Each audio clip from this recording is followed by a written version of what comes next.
গতবারে চাই এবার মনে করেন আশা করছি আরও বেশি হবে, এই অনুযায়ী আলুটা আবার করছি। আবার মনে করেন এবার কেন জানি দাম কম হয়ে গেল, এই জন্যে কৃষকের একটু মন খারাপ।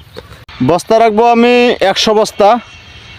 তো 100 বস্তা খস্তা প্রায় পড়বে 50,000 টাকার মতো পড়বে টোটাল। আসসালামু আলাইকুম, সবাইকে স্বাগতম জানাচ্ছি রংপুর বিভাগের আলুর মাঠ থেকে। দর্শক, কৃষকরা আলু উঠাচ্ছেন, আমরা কৃষকের সঙ্গে কথা বলবো। এই আলুগুলো হিমাগারে রাখবে, আমরা সে বিষয়ে কথা বলবো।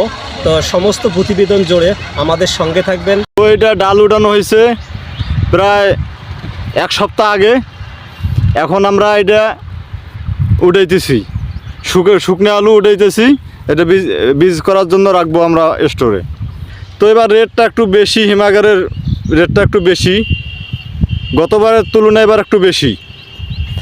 এবার প্রায় 1 বস্তা আছে 10 টাকা খরচা হইতেছে, গতবারের তুলনায় প্রায় 3 থেকে 4 টাকা বেশি। বস্তা রাখবো আমি 100 বস্তা। তো 100 বস্তা খরচা প্রায় পড়বে 50,000 টাকার মতো পড়বে টোটাল। আপনার এই আলু কোন হিমাগারে রাখবেন? আমরা রাখবো এটা পালিছড়া হিমাগার। আচ্ছা, আলু কি এখন কি বিক্রি শুরু হয়েছে ডাল উঠে? আমরা বিক্রি শুরু হয়ে গেছে, ডাল উঠেছি, এখন বিক্রি শুরু হয়ে গেছে, কিন্তু আমরা এখন বিক্রি করতেছি না, আমরা হিমাগারে রাখবো। আচ্ছা, শুকনো আলুর দাম কেমন যাচ্ছে? আর এই যেটা স্টোরে রাখার জন্য এটার দাম কত যাচ্ছে? আর যেটা কাঁচা বিক্রি হচ্ছে সেটার দাম কত যাচ্ছে? কাঁচা বিক্রি একটু কম যাইতেছে, কাঁচার দামটা একটু কম, আর শুকনাটা দাম বেশি একটু। কত যাচ্ছে?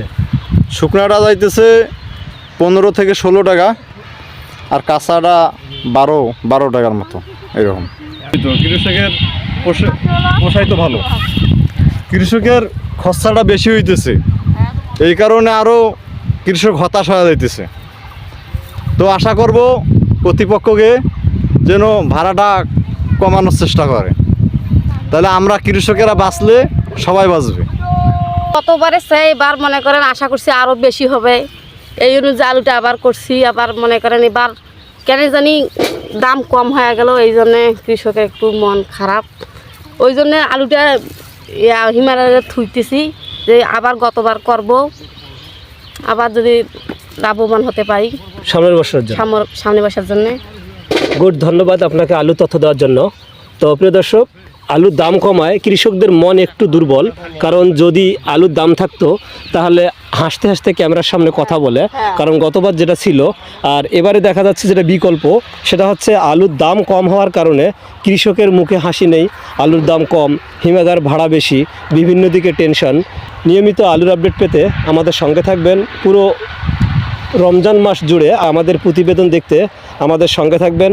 সকলে ভালো থাকবেন, সুস্থ থাকবেন। দেখা হবে পরবর্তী আলুর ভিডিওতে। সকলে ভালো থাকবেন, সুস্থ থাকবেন। আসসালামু আলাইকুম।